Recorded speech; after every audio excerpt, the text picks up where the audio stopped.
Ada satu ketakutan yang jarang diucapkan, tapi diam-diam mengendalikan hampir semua keputusan manusia. Bukan takut gagal, bukan takut miskin, bukan takut ditinggalkan. Ketakutan itu lebih sunyi, lebih dalam, dan jauh lebih berbahaya. Ketakutan akan sendiri, bukan sendiri secara fisik, tapi sendiri dengan pikiran sendiri. Sendiri tanpa distraksi, sendiri tanpa suara orang lain yang menenangkan, sendiri tanpa validasi yang memberi rasa, aku masih berarti. Sejak kecil, kita diajari untuk ditemani. Selalu ada suara, selalu ada penilaian, selalu ada perbandingan. Dan perlahan, tanpa sadar kita belajar satu hal yang keliru, bahwa kesendirian adalah tanda kekurangan. Bahwa jika kita sendirian terlalu lama, pasti ada yang salah dengan diri kita. Padahal tidak. Yang salah bukan kesendiriannya, tapi ketidakmampuan kita untuk duduk tenang bersama diri sendiri. Perhatikan betapa gelisahnya manusia modern saat tidak ada notifikasi, saat tidak ada pesan masuk,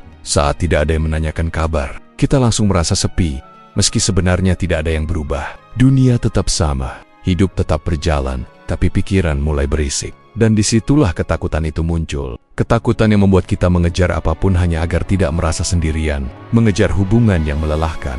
Mengejar pengakuan yang kosong.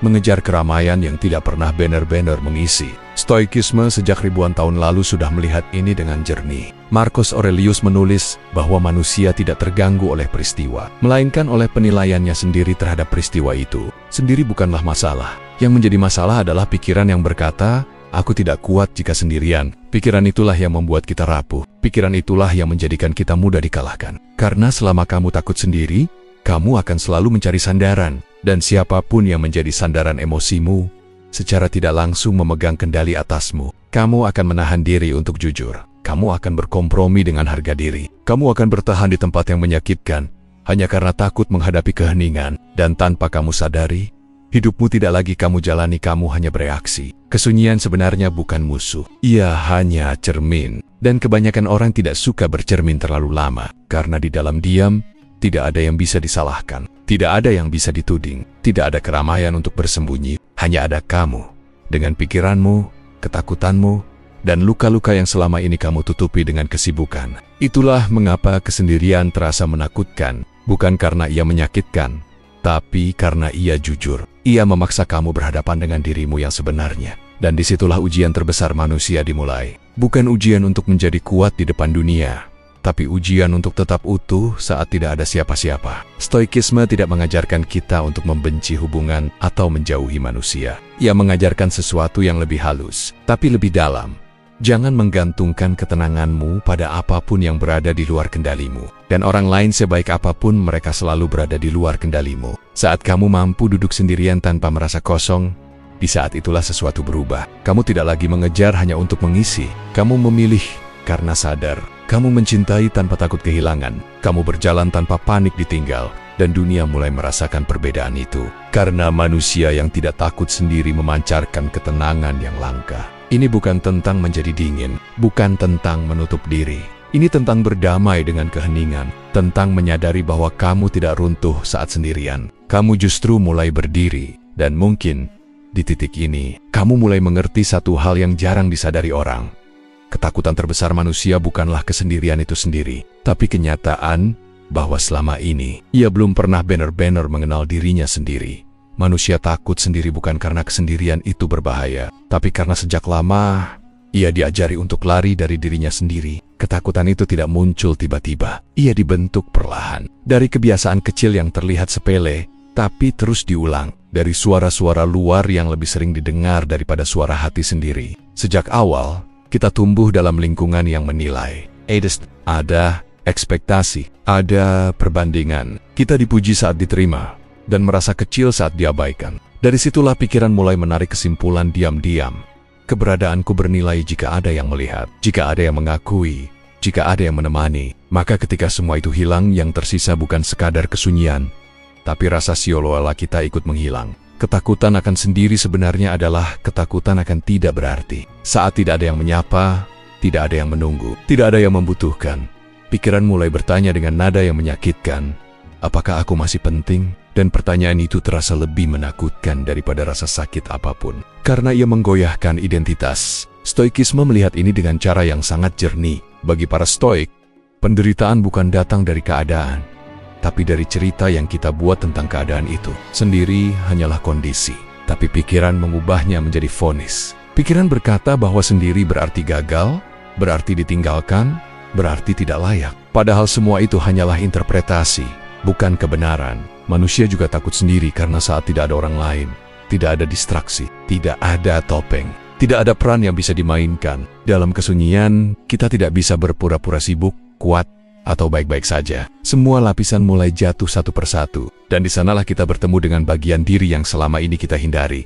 Keraguan, penyesalan, luka lama, ketidakpastian tentang arah hidup. Banyak orang lebih memilih hubungan yang melelahkan, pekerjaan yang menguras jiwa, atau kebisingan yang tak ada maknanya, hanya agar tidak perlu duduk diam dan mendengar suara dalam kepalanya sendiri. Bukan karena mereka lemah, tapi karena mereka belum pernah diajari bahwa menghadapi diri sendiri adalah keterampilan, dan keterampilan ini jarang sekali dilatih. Marcus Aurelius pernah menulis bahwa manusia bisa menemukan ketenangan kapan saja dengan kembali ke dalam dirinya. Tapi ironisnya, justru kesanalah kebanyakan orang takut melangkah. Karena masuk ke dalam berarti berhenti menyalahkan dunia. Berarti mengakui bahwa sebagian kekacauan berasal dari dalam pikiran sendiri. Ada juga ketakutan yang lebih halus. Ketakutan bahwa jika terlalu lama sendiri, kita akan sadar bahwa banyak hal dalam hidup ini sebenarnya tidak kita inginkan. Hanya kita jalani karena terbawa arus. Kesendirian membuka mata, dan tidak semua orang siap melihat dengan jujur. Maka manusia mengisi setiap celah waktu. Musik diputar, layar dinyalakan, percakapan dicari. Bukan karena semua itu dibutuhkan, tapi karena diam terasa terlalu jujur. Padahal justru dalam diam itulah kita bisa mulai memilah mana yang benar-benar penting dan mana yang selama ini hanya menjadi pelarian. Stoikisme tidak meminta kita mencintai kesendirian secara berlebihan. Ia hanya mengingatkan satu hal sederhana.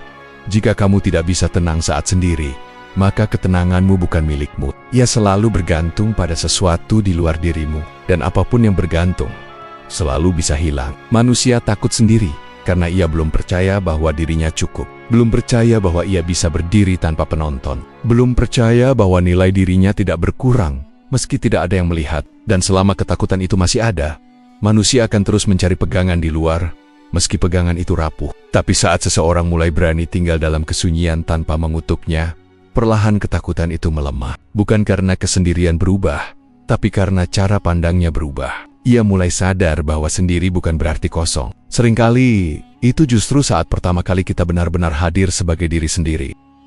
Saat kamu takut sendiri, kendali hidupmu perlahan berpindah tangan. Bukan dengan paksaan, bukan dengan ancaman, tapi dengan kebutuhan yang tidak kamu sadari. Kebutuhan untuk ditemani, kebutuhan untuk diterima, kebutuhan untuk merasa tidak sendirian. Dan kebutuhan inilah yang membuatmu mudah diarahkan, mudah dibentuk, bahkan mudah dikorbankan. Ketakutan akan sendiri menciptakan ketergantungan, bukan hanya pada orang, tapi pada respons mereka. Kamu mulai membaca pesan dengan cemas, menunggu balasan seperti menunggu penilaian.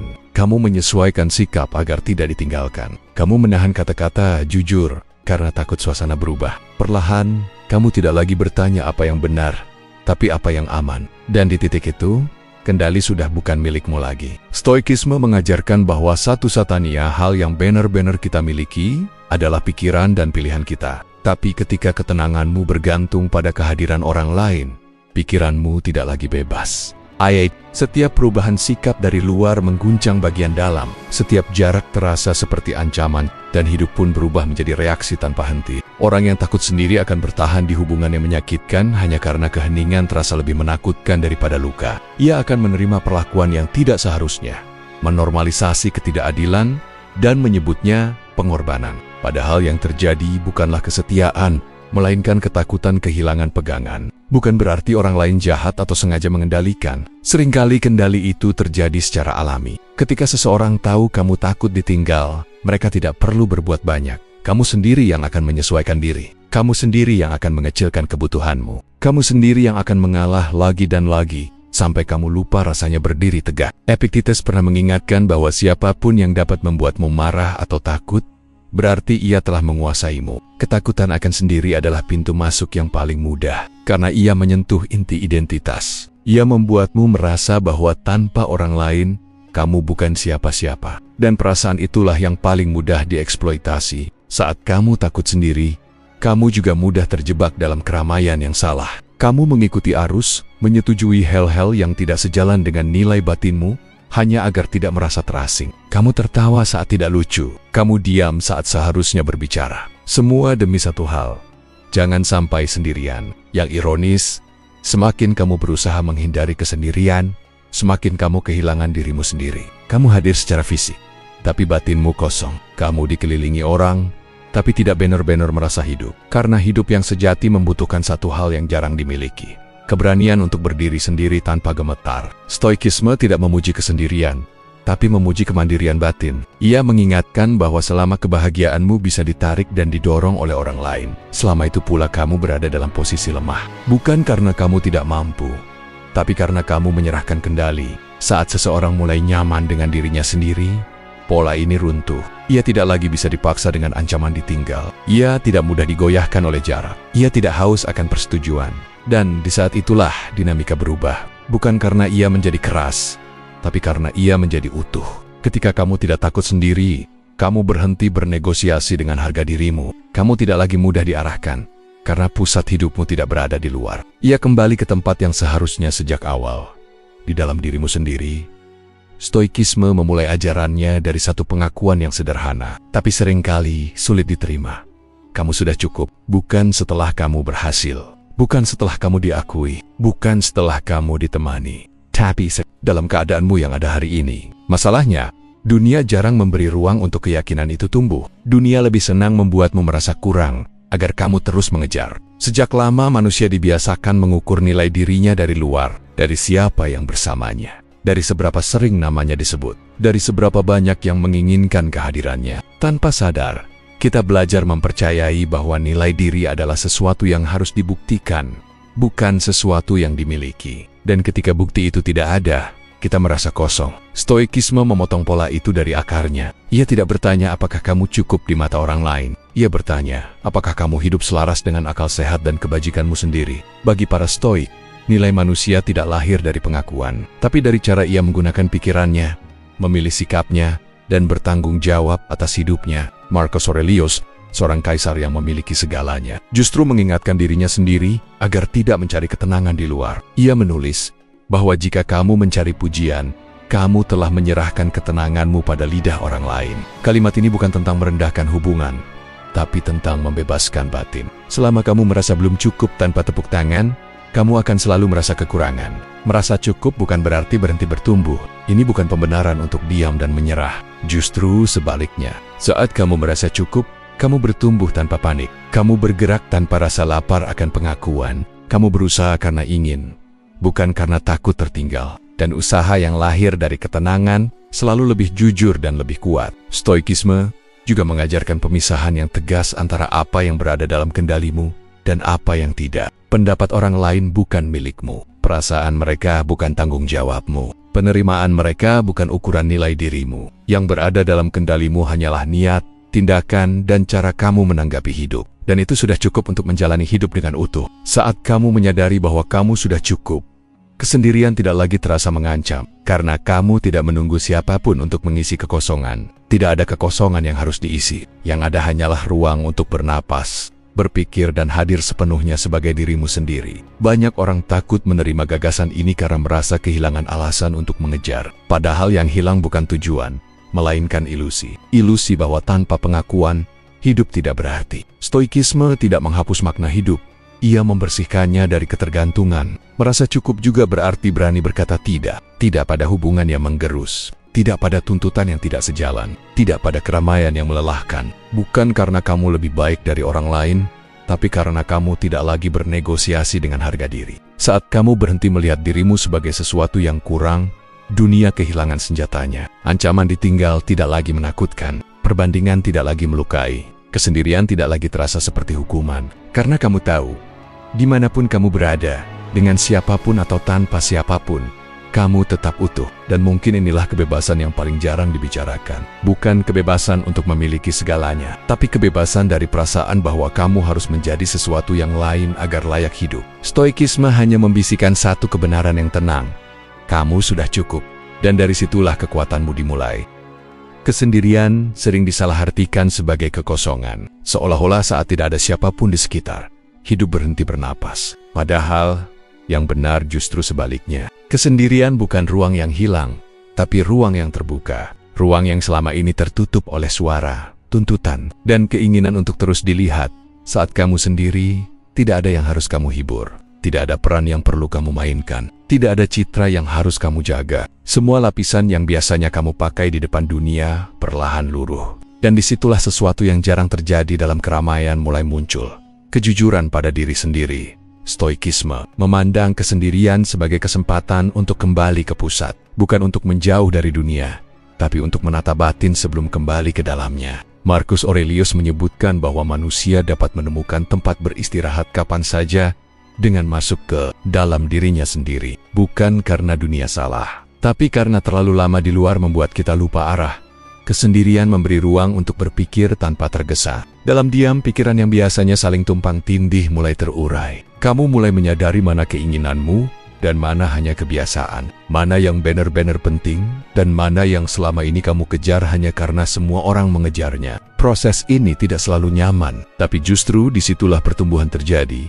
Banyak orang menghindari kesendirian karena takut merasa hampa. Padahal, rasa hampa seringkali bukan akibat dari sendirian, melainkan akibat dari hidup yang terlalu lama dijalani tanpa kesadaran. Kesendirian hanya menyingkapkan apa yang sudah ada. Dan meski awalnya terasa asing, kejujuran ini adalah awal dari pembentukan karakter yang kuat. Dalam ruang sunyi, kamu belajar mendengarkan dirimu sendiri. Bukan suara ego yang menuntut, tapi suara yang lebih tenang, yang tahu kapan harus berhenti dan kapan harus melangkah. Kamu belajar menahan impuls, mengamati emosi tanpa langsung bereaksi, dan memahami bahwa tidak semua perasaan perlu diikuti. Inilah latihan batin yang sangat dihargai dalam stoikisme. Kesendirian juga memberi jarak. Jarak dari drama yang tidak perlu, dari konflik yang menguras energi, dari tuntutan untuk selalu tersedia. Dengan jarak, kamu bisa melihat hidupmu dengan lebih jernih, seperti melangkah mundur dari lukisan untuk melihat bentuknya secara utuh. Dan dari kejernihan inilah keputusan yang lebih bijak lahir. Orang yang tumbuh dalam kesendirian tidak menjadi dingin, tapi stable. Ia tidak mudah goyah oleh penolakan, karena ia sudah berdamai dengan dirinya sendiri. Ia tidak haus perhatian, karena ia tahu bagaimana rasanya hadir tanpa sorotan. Dan kehadiran seperti ini justru terasa lebih kuat saat kembali ke tengah dunia. Kesendirian bukan tentang memisahkan diri dari manusia, tapi tentang menyatu dengan diri sendiri. Ini adalah ruang latihan, bukan ruang hukuman. Tempat di mana kamu menguat tanpa disoraki, bertumbuh tanpa disaksikan, dan membangun fondasi yang tidak bergantung pada siapapun. Ketika kamu mulai melihat kesendirian sebagai ruang tumbuh, bukan sebagai ancaman, ketakutan itu perlahan kehilangan cengkeramannya. Kamu tidak lagi tergesa mencari keramaian untuk menutupi kekosongan. Karena kamu tahu, yang kamu butuhkan bukan lebih banyak suara, tapi lebih banyak kehadiran. Dan dari ruang yang sunyi inilah, versi dirimu yang lebih tenang, lebih sadar, dan lebih kuat mulai terbentuk. Orang yang tidak takut sendiri memiliki satu keunggulan yang sering tidak terlihat, tapi sangat menentukan. Ia tidak mudah bereaksi, bukan karena ia tidak punya perasaan, tapi karena pusat hidupnya tidak berada di luar dirinya. Ia tidak bergerak hanya karena dorongan sesaat. Ia berhenti sejenak, mengamati, lalu memilih. Sebagian besar reaksi manusia lahir dari ketakutan kehilangan. Kehilangan perhatian, kehilangan kedekatan, kehilangan posisi. Saat seseorang takut sendiri, setiap perubahan kecil terasa seperti ancaman. Pesan yang terlambat dibalas bisa memicu kecemasan. Nada suara yang berubah bisa memancing emosi. Dan tanpa disadari, hidup dijalani dalam mode siaga terus-menerus. Stoikisme mengajarkan bahwa jarak antara peristiwa dan reaksi adalah tempat kebebasan berada. Orang yang tidak takut sendiri mampu menciptakan jarak itu. Ia tidak langsung terpancing oleh kata-kata. Ia tidak merasa harus segera membela diri. Ia tidak panik saat suasana menjadi hening, karena keheningan bukan musuh baginya. Ketika kamu nyaman dengan dirimu sendiri, kamu tidak membaca setiap situasi sebagai penilaian terhadap nilai dirimu. Kritik tidak langsung melukai harga diri. Penolakan tidak otomatis dianggap kegagalan. Diam orang lain tidak selalu kamu tafsirkan sebagai penolakan. Kamu melihat peristiwa apa adanya, bukan melalui lensa ketakutan. Orang yang tak takut sendiri juga tidak tergesa mengisi ruang kosong. Ia tidak terburu-buru menjelaskan, membenarkan, atau menyenangkan. Ia memberi waktu, dan waktu seringkali memperjelas hal-hal yang emosi ingin percepat. Dalam ketenangan ini ia menjaga martabatnya tanpa harus mengangkat suara. Epictetus menegaskan bahwa bukan peristiwa yang mengganggu kita, melainkan penilaian kita tentang peristiwa tersebut. Ketika kamu tidak takut sendiri, penilaianmu lebih jernih. Kamu tidak menambahkan cerita yang belum tentu benar. Kamu tidak membangun skenario terburuk hanya karena rasa cemas ingin kepastian. Tidak mudah bereaksi bukan berarti pasif. Justru sebaliknya, ini adalah bentuk kendali diri yang tinggi. Kamu tahu kapan harus berbicara dan kapan harus diam, kapan harus melangkah dan kapan harus mundur. Reaksimu tidak liar, tapi tepat. Dan ketepatan inilah yang membuatmu terlihat kuat. Orang seperti ini sering disalahpahami. Mereka dikira dingin, padahal mereka stabil. Dikira tidak peduli, padahal mereka sadar. Mereka tidak terjebak dalam drama, karena mereka tidak membutuhkan drama untuk merasa hidup. Kehadiran mereka tenang, tapi memberi bobot pada setiap keputusan. Saat kamu tidak takut sendiri, emosi tidak lagi menguasaimu. Kamu bisa merasakan marah tanpa meledak. Kamu bisa merasa sedih tanpa tenggelam. Kamu memberi ruang pada perasaan, tapi tidak menyerahkan kemudi. Inilah inti latihan stoik, merasakan sepenuhnya, bertindak dengan sadar. Dan di dunia yang penuh reaksi impulsif, ketenangan semacam ini menjadi kekuatan yang langka. Orang yang tidak mudah bereaksi sulit diprovokasi, sulit dimanipulasi, sulit dijatuhkan. Bukan karena ia keras, tapi karena ia berdiri di atas fondasi yang tidak goyah. Ketika kamu tidak takut sendiri, kamu tidak lagi hidup dalam biang-biang respons orang lain. Kamu hidup dari pilihanmu sendiri. Dan dari sanalah ketenangan berubah menjadi kekuatan yang nyata. Ada satu perubahan halus yang terjadi saat kamu berhenti mengejar siapapun. Bukan perubahan di luar tapi di dalam. Nafasmu lebih tenang, langkahmu tidak tergesa. Dan tanpa kamu sadari, posisi yang selama ini terasa timpang mulai berbalik. Bukan karena kamu menarik perhatian dengan sengaja, tapi karena kamu tidak lagi membutuhkannya. Mengejar seringkali lahir dari ketakutan, takut kehilangan, takut tertinggal, takut dianggap tidak penting. Saat ketakutan ini memimpin, setiap usaha terasa berat. Setiap pesan terasa seperti ujian. Setiap jarak terasa seperti ancaman. Kamu bergerak bukan karena pilihan, tapi karena kecemasan. Dan kecemasan selalu terasa oleh orang lain. Meski tidak diucapkan, stoikisme mengajarkan bahwa ketenangan batin muncul ketika kita berhenti menggantungkan nilai diri pada hal-hal di luar kendali. Orang lain, perasaan mereka, keputusan mereka semua itu bukan milikmu. Saat kamu menyadari ini, dorongan untuk mengejar mulai melemah, bukan karena kamu tidak peduli, tapi karena kamu tidak lagi menyerahkan kendali hidupmu. Ketika kamu tidak mengejar, kamu memberi ruang untuk bernapas, ruang untuk melihat dengan jernih, dan ruang ini seringkali mengungkap sesuatu yang sebelumnya tertutup oleh keinginan. Apakah hubungan ini seimbang, atau hanya aku yang berlari? Dalam diam, kebenaran muncul tanpa perlu dipaksa. Posisi berbalik, bukan karena orang lain tiba-tiba berubah, tapi karena kamu berhenti menempatkan dirimu di bawah. Kamu tidak lagi memohon perhatian. Kamu tidak lagi menyesuaikan diri secara berlebihan. Kamu hadir apa adanya, tanpa rasa takut ditinggal. Dan kehadiran seperti ini membawa bobot yang berbeda.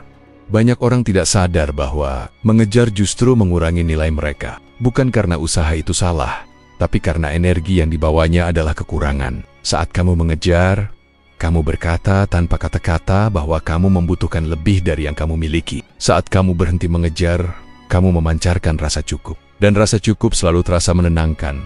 Stoikisme tidak melarang hubungan atau kedekatan. Ia hanya menolak keterikatan yang lahir dari ketakutan. Saat kamu tidak mengejar, kamu tidak menutup pintu. Kamu hanya berhenti berlari. Jika seseorang ingin hadir, ia akan melangkah. Jika tidak, kamu tetap berdiri tegak tanpa runtuh.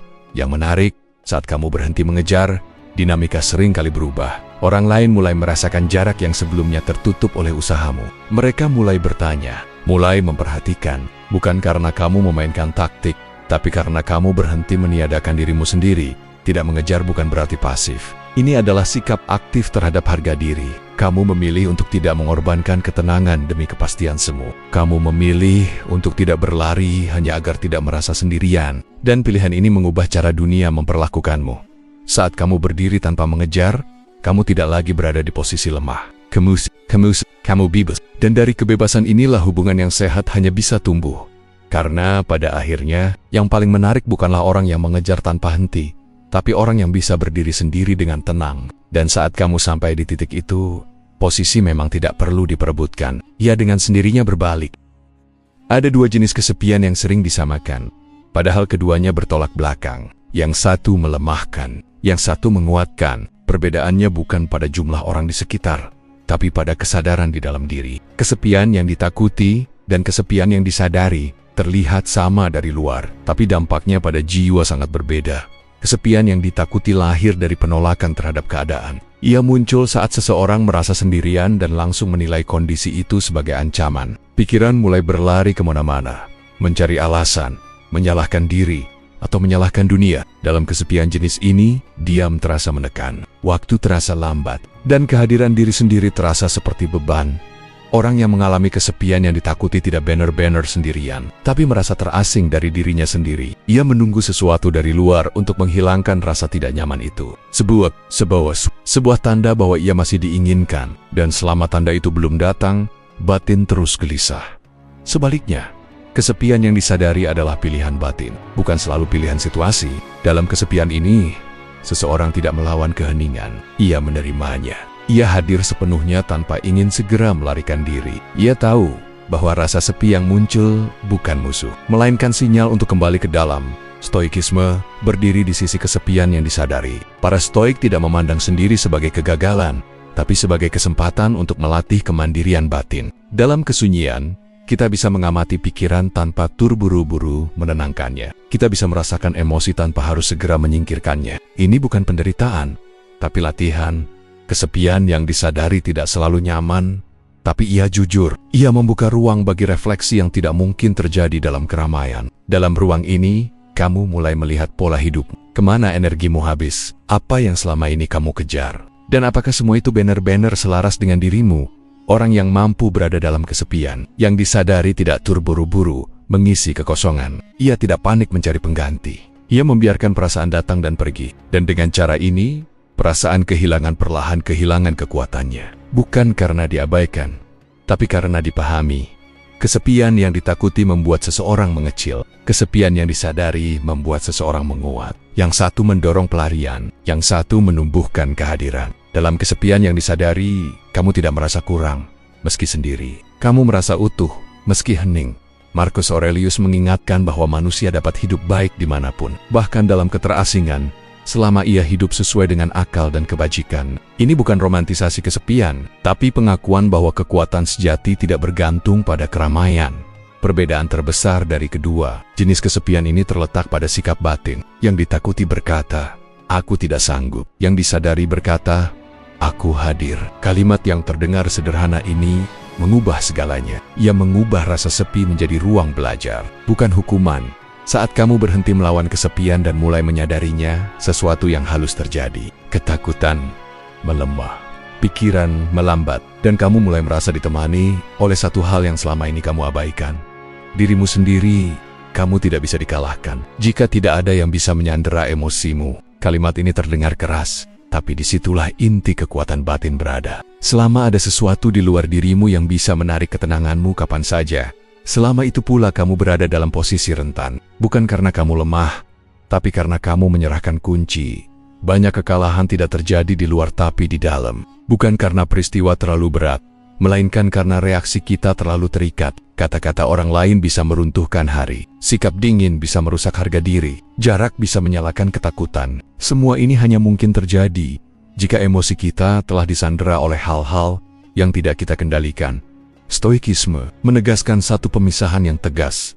Ada hal-hal yang berada dalam kuasa kita, dan ada yang tidak. Pikiran, penilaian, dan tindakan kita adalah milik kita. Pendapat orang lain, perasaan mereka, dan keputusan mereka bukan milik kita. Kekacauan muncul saat kita mencampur adukan keduanya. Saat seseorang bisa mengendalikan emosimu, ia tidak perlu mengalahkanmu secara langsung. Ia cukup memancing reaksi, cukup membuatmu gelisah, cukup mengganggu ketenanganmu, dan kamu sendiri yang akan melakukan sisanya. Kamu akan berkata atau bertindak dengan cara yang tidak mencerminkan dirimu. Inilah bentuk kekalahan yang paling sunyi.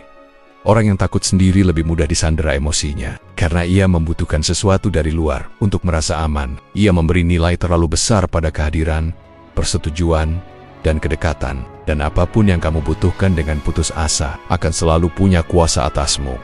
Sebaliknya, orang yang berdamai dengan dirinya sendiri tidak mudah disandera. Ia bisa kehilangan tanpa runtuh. Ia bisa ditolak tanpa merasa hancur. Ia bisa berada dalam diam tanpa panik. Bukan karena ia kebal, tapi karena pusat hidupnya berada di dalam, bukan di luar. Epictetus berkata bahwa kebebasan sejati adalah ketika keinginanmu sejalan dengan apa yang berada dalam kendalimu. Selama kamu menginginkan sesuatu yang sepenuhnya bergantung pada orang lain, kamu akan gelisah. Tapi saat kamu mengarahkan energimu pada apa yang bisa kamu kendalikan, ketenangan mulai menguat.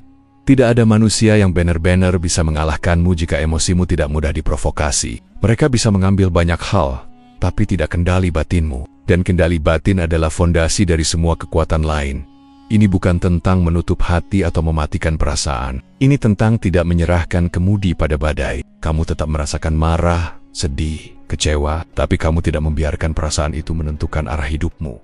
Saat tidak ada yang bisa menyandera emosimu, ancaman kehilangan daya gigitnya, tekanan kehilangan maknanya, kamu berdiri di tengah perubahan tanpa goyah. Dan di titik ini, konsep menang dan kalah mulai berubah. Kamu tidak lagi berusaha menang atas orang lain, karena kamu tidak lagi bisa dikalahkan oleh mereka.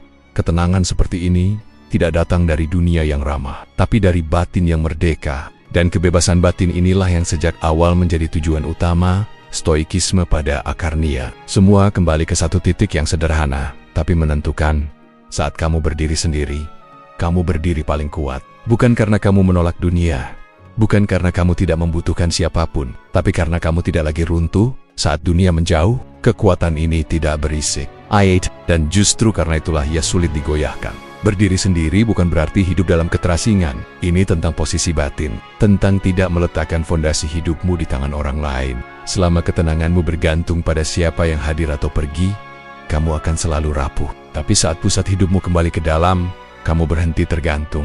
Dan disitulah kekuatan sejati mulai terasa. Stoikisme sejak awal tidak menjanjikan hidup yang mudah. Ia menawarkan hidup yang stabil, hidup di mana kamu tidak terimbang-ambing oleh pujian dan hinaan, oleh kedekatan dan jarak. Marcus Aurelius mengingatkan bahwa jiwa yang tenang tidak ditentukan oleh keadaan, melainkan oleh sikap terhadap keadaan itu. Saat kamu berdiri sendiri, kamu tidak lagi takut kehilangan, bukan karena kamu kebal terhadap rasa sakit, tapi karena kamu tahu kamu akan tetap utuh, meski harus berjalan sendirian. Kamu tidak lagi menahan diri demi diterima. Kamu tidak lagi mengejar demi tidak ditinggal. Kamu hadir sebagai dirimu, tanpa negosiasi. Di titik ini, kesendirian tidak lagi terasa sunyi. Ia menjadi ruang yang akrab, tempat kamu kembali saat dunia terlalu bising, tempat kamu menguat tanpa perlu disaksikan. Dan dari ruang inilah keputusan-keputusan yang lebih jujur lahir. Orang yang berdiri sendiri tidak keras, tapi jelas, tidak dingin, tapi tenang,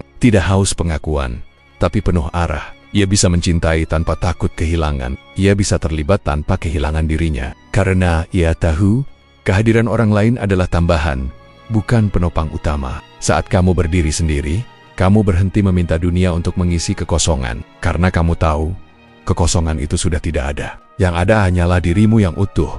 Berdiri di atas nilai yang kamu pilih sendiri. Mungkin tidak banyak orang yang sampai ke titik ini. Karena jalan ke sana sunyi, tidak ada tepuk tangan. Tidak ada validasi instan, tapi mereka yang sampai membawa sesuatu yang langka, ketenangan yang tidak bisa dirampas. Dan inilah pesan terakhirnya. Dunia bisa berubah, orang bisa pergi, keadaan bisa runtuh. Tapi selama kamu mampu berdiri sendiri tanpa takut, kamu tidak benar-benar bisa dikalahkan. Karena kekuatan terbesarmu tidak pernah berada di luar. Ia selalu ada di dalam dirimu sendiri.